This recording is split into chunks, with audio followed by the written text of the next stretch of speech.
since we're talking about regional banks, okay?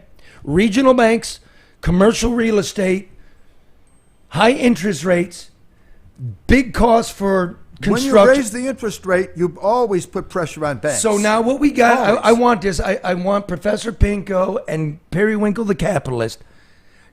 Detroit is trying to get Michigan to crack open its property tax.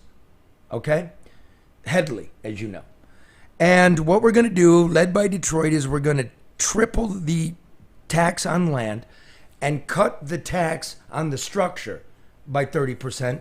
And this is supposed to magically create development in a time when inflation is high, interest rates are high, commercial real estate shit. I will go first with the professor. Sir, you looked at the plan, you've read about it. What do you make of it? It's simplistically, Michigan's looking to you. This is the biggest deal going that nobody knows. What do you make of this plan?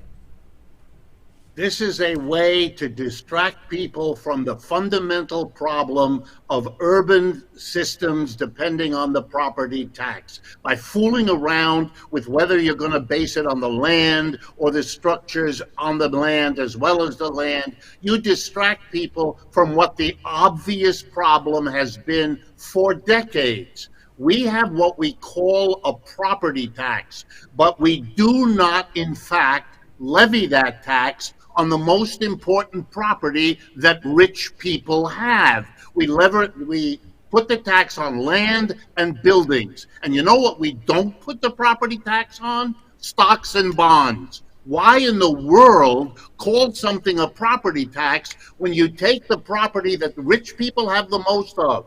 10% of our people own 80% of the shares, and you don't put that in the tax base. If we put that property that belongs in the tax base into it, adding that to the land and the buildings, you could then bring the tax down on land and buildings that the mass of people depend on and raise it finally on the people who are the wealthiest and own the intangible property. That's what stocks and bonds are called, and make them pay the fair share that they should have been paying all along.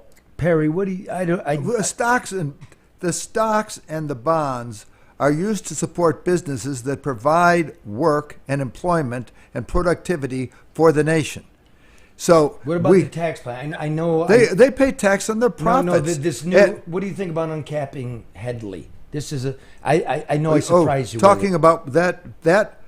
Well, when we talk about the only thing I can agree with what he said is that it is nonsense to just talk about deciding to tax one area of land or the building.